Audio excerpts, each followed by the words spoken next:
Drug-Induced Liver Injury, Epidemiology, Mechanisms, and Contemporary Management, a topic that shows up regularly in practice, and one where a clear framework genuinely helps. To effectively navigate the complexities of drug-induced liver injury, we need a clear roadmap.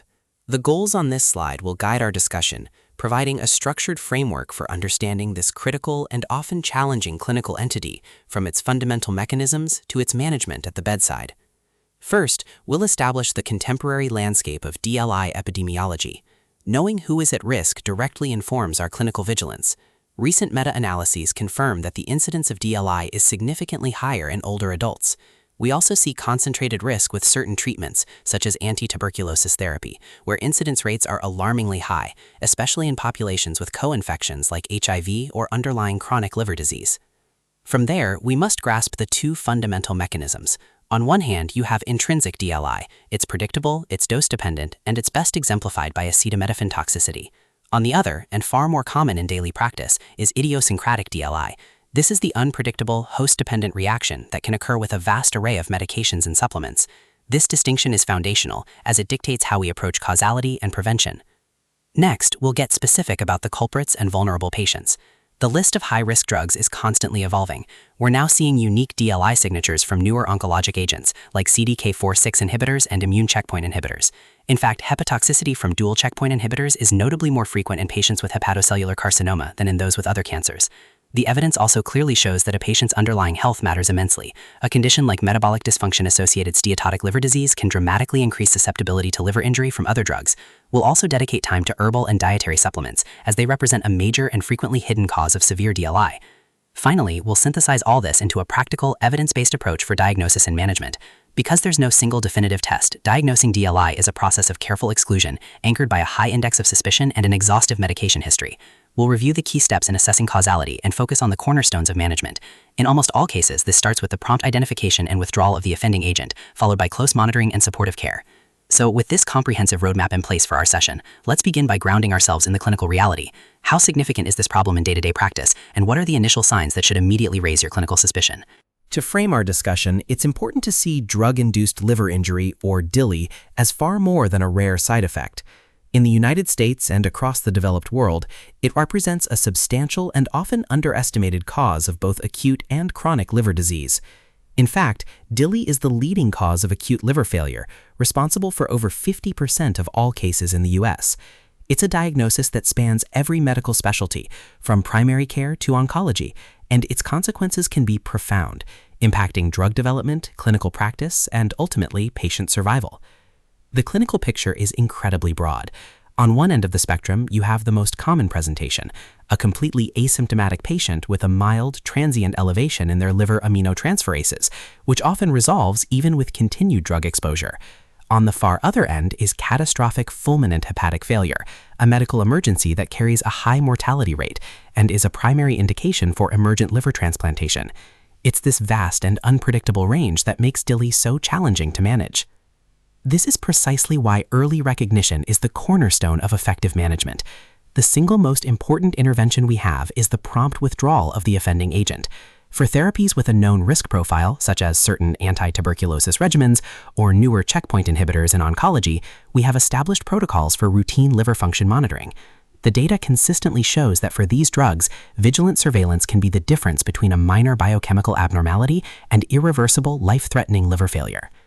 However, identifying DILI in the first place is rarely straightforward. Its first major challenge is its chameleon-like nature. DILI can mimic virtually any other form of liver disease, from acute viral hepatitis to an autoimmune flare or biliary obstruction. The second, and perhaps greater challenge, is establishing definitive causality. In an era of polypharmacy, especially in our older patients or those with complex conditions like cancer or HIV, pinpointing a single causative drug can be exceptionally difficult.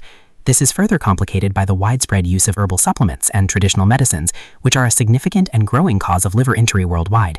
DILI remains, in many cases, a diagnosis of exclusion that demands expert clinical judgment. This diagnostic complexity brings a critical question to the forefront. If the presentation is so variable, what are the underlying processes that unify these injuries? To answer that, we must first understand what's happening at the cellular level. To make sense of the broad clinical challenge that drug-induced liver injury represents, our first step is to classify the underlying mechanism. Fundamentally, we categorize DILI into two major pathways: intrinsic reactions, which are predictable, and idiosyncratic reactions, which are not. Intrinsic DILI is a direct, dose-dependent chemical assault on the liver. The mechanism is often well understood, and the severity correlates with the amount of drug consumed. The textbook example is acetaminophen toxicity, where an overdose saturates normal metabolic pathways, leading to the production of a directly hepatotoxic metabolite. The damage is predictable and reproducible. Idiosyncratic DILI, however, is where the real diagnostic challenge lies. These reactions are far less common and appear to be dose-independent. They are not a simple matter of toxicology, but rather a complex interplay between the drug and unique host factors. The evidence consistently shows that a person's genetic makeup, underlying immune status, and even their sex can dramatically alter their risk. For instance, we see immune-mediated liver injury with checkpoint inhibitors in oncology, where the drug unleashes the immune system against hepatocytes. Similarly, patients with underlying metabolic dysfunction-associated steatotic liver disease seem to be more vulnerable to injury from drugs like anti-tuberculosis therapy. Beyond the why of the mechanism, we also classify DILI by the what, the pattern of liver injury we see in lab results. We describe the injury as hepatocellular, where hepatocyte death leads to a sharp rise in aminotransferases like ALT, cholestatic, where impaired bile flow causes a rise in alkaline phosphatase, or a mixed pattern showing features of both. This initial classification is a critical guide. It helps us form a differential diagnosis and points us toward the likely culprits, because different drugs tend to cause specific patterns of injury. But this complexity raises a crucial question. When so many host and drug factors are involved, how can we be certain that a specific drug is truly the cause? Understanding the intricate biological pathways of DILI is one part of the puzzle, but to apply that knowledge, we need to be able to accurately study its impact in the real world. This requires a sophisticated and multifaceted methodological toolkit because no single approach can give us the complete picture. At the highest level of evidence, we have systematic reviews and meta-analyses. These studies are essential for synthesizing data from many smaller trials, giving us a powerful, consolidated view of epidemiology.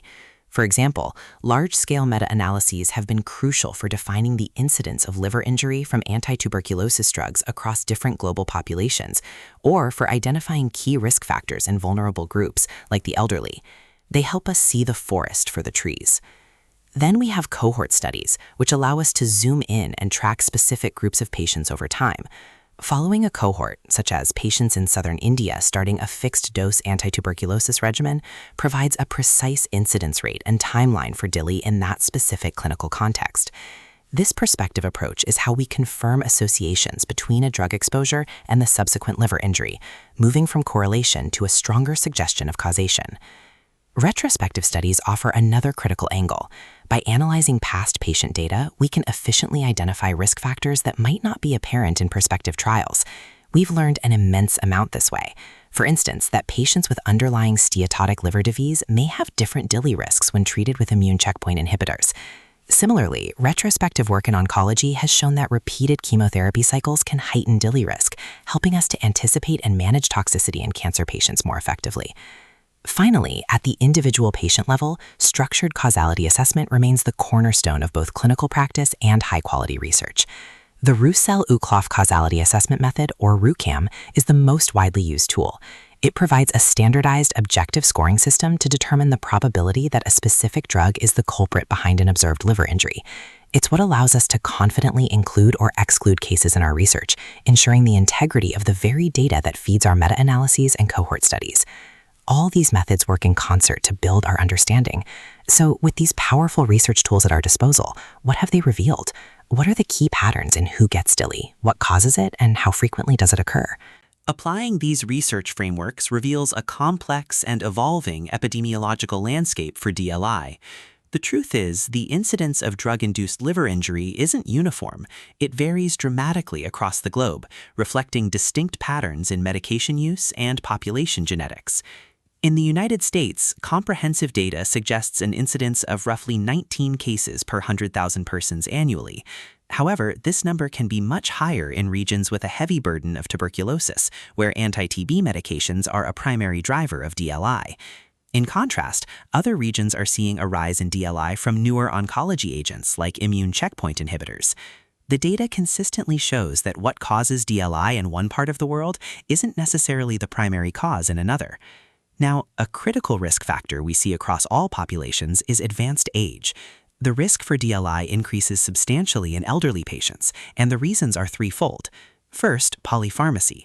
Older adults are often on multiple medications for various comorbidities, which statistically increases the chance of a toxic interaction or an idiosyncratic reaction. Second, those comorbidities themselves, like chronic kidney disease or heart failure, can alter drug handling. And third, there are fundamental age-related changes in hepatic physiology. As we age, liver volume and blood flow tend to decrease, which can impair drug metabolism and prolong exposure, effectively increasing the dose the liver sees. Another fascinating and clinically relevant factor is the influence of sex. We have growing evidence that female sex may be an independent risk factor, particularly for idiosyncratic DLI. The exact mechanisms are still being unraveled, but they likely involve differences in drug metabolism, body composition, and immune system function, possibly influenced by hormonal factors.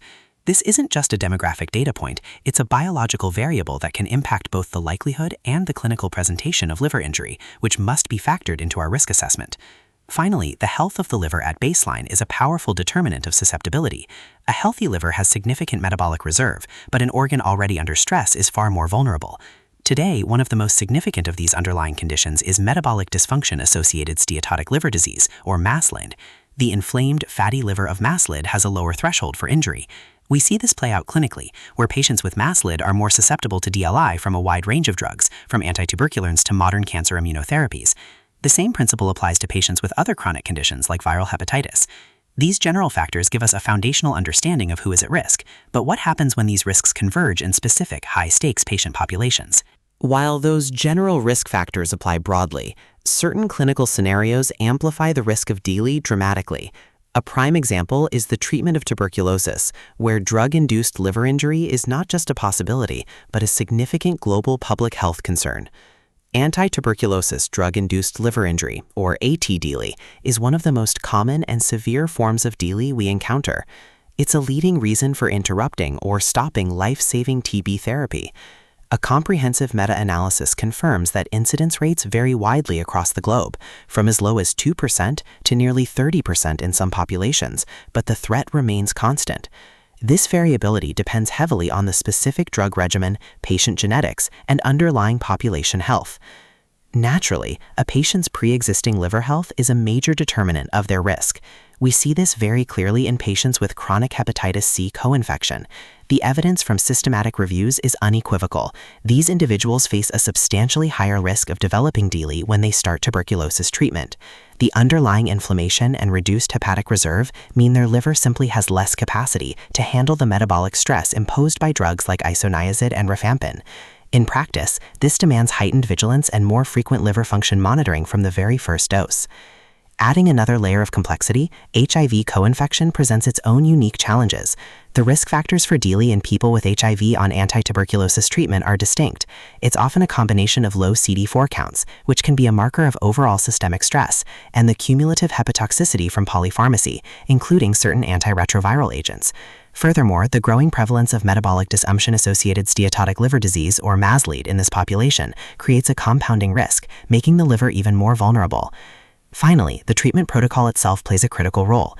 Intensive daily fixed-dose combination regimens are highly effective for eradicating tuberculosis, but they also increase the toxic load on the liver. A key cohort study from southern India powerfully illustrates this trade-off. It revealed a DILI incidence of over 10% in patients receiving an intensive daily regimen, a figure that forces us to balance aggressive treatment with meticulous patient safety monitoring. This long-standing challenge with established drugs like anti-tuberculosers provides a crucial framework, but it also raises a pressing question. What happens when we move beyond these known hepatotoxins and into the world of novel therapeutics, where the mechanisms of injury are just beginning to be understood? While we've outlined risks in specific populations, the frontier of medicine is constantly creating new challenges. The very therapies designed to be more targeted and powerful, like immunotherapies and kinase inhibitors, are introducing novel patterns of liver injury that demand our attention. Take, for example, immune checkpoint inhibitors, or ICIs. In most cancer patients, ICI-related DILI is a manageable concern. But in patients with hepatocellular carcinoma, the dynamic changes entirely. The evidence is clear that these patients experience not only a higher incidence of liver injury, but also a significantly greater severity, particularly with dual checkpoint inhibitor therapy. The liver is both the target of the therapy and the site of pre-existing disease, creating a volatile environment where immune activation can quickly lead to high-grade hepatotoxicity. This principle of a vulnerable host extends to other common conditions. We now know that pre-existing metabolic dysfunction-associated steatotic liver disease, or MASLD, is a major factor influencing the risk of ICI-related liver injury. The baseline inflammation in a steatotic liver appears to prime it for a more aggressive response when the immune system is stimulated. This is a critical consideration, given the epidemic of MASLD in the general population.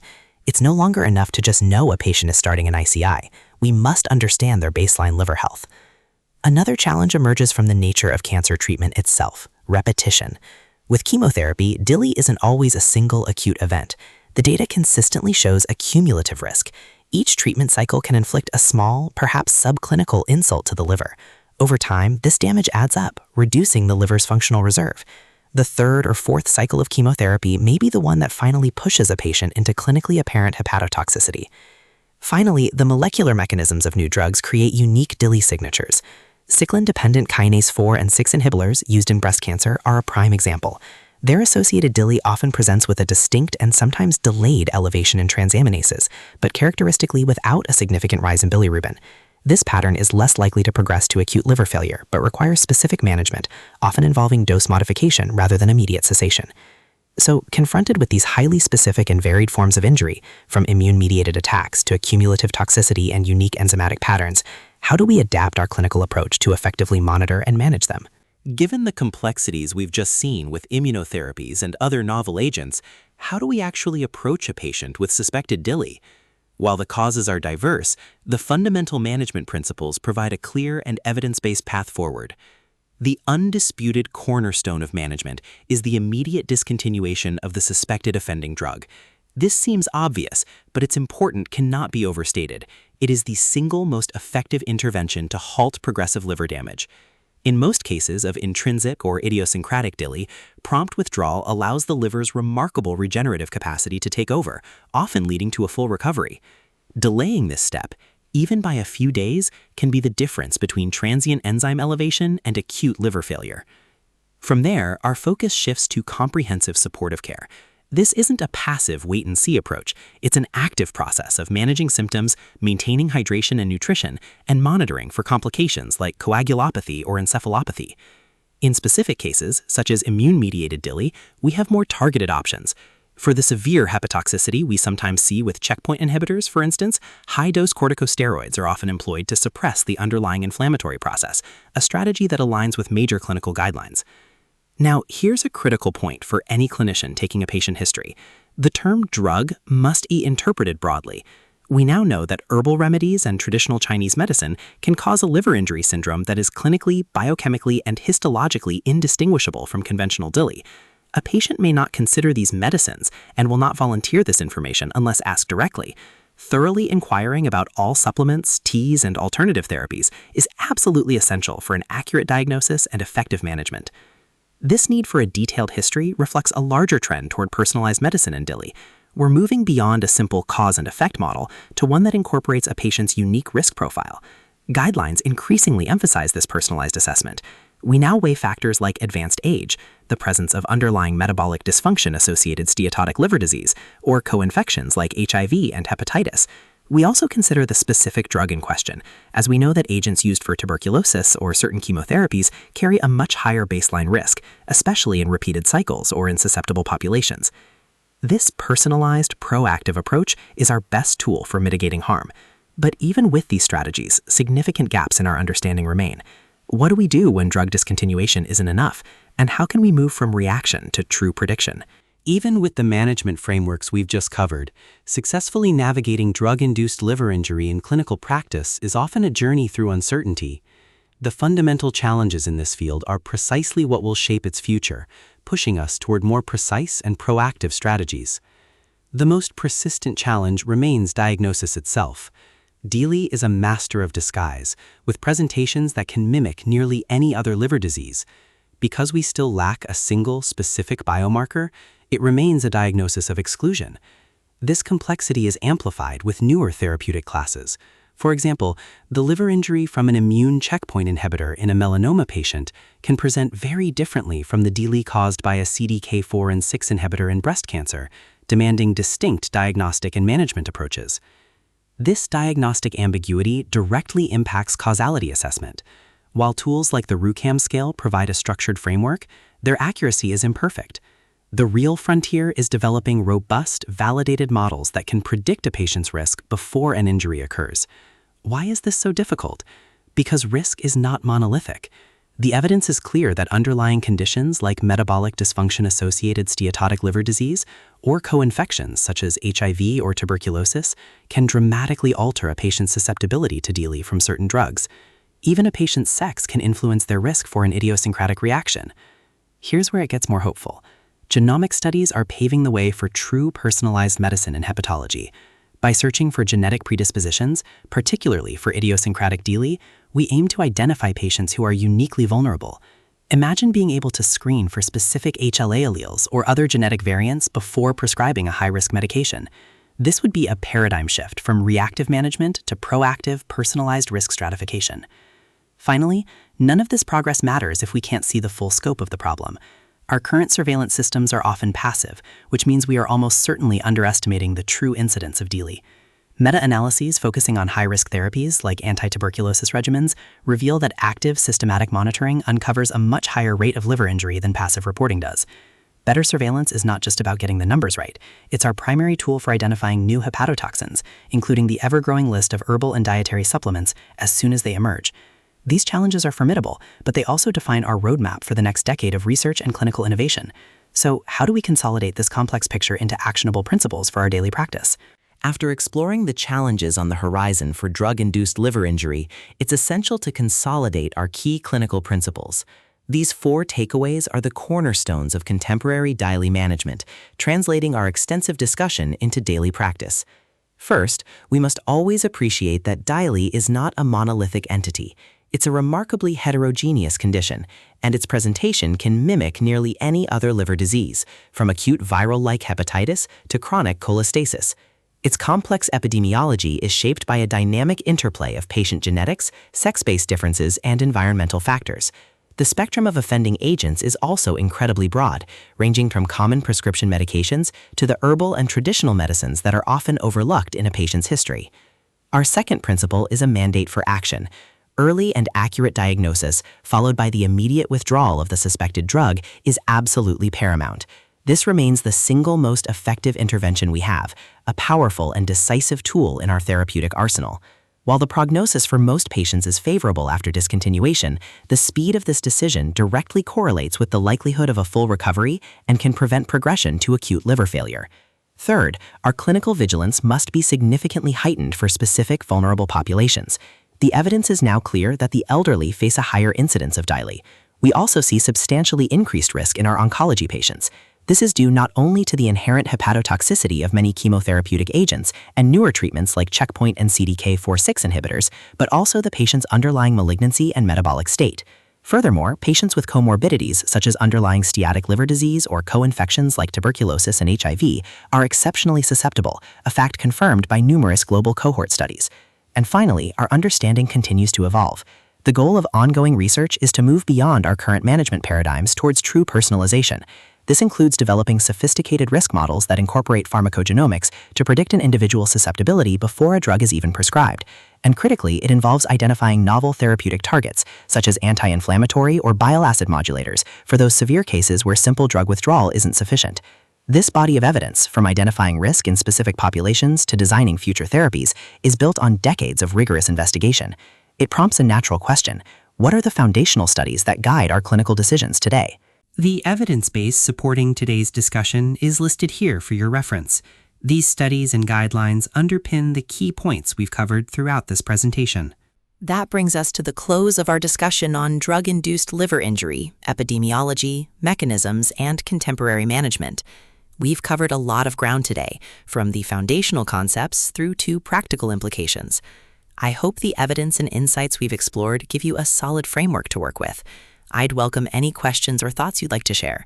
You can also access the slides using the QR code on screen. Thank you for your time and engagement.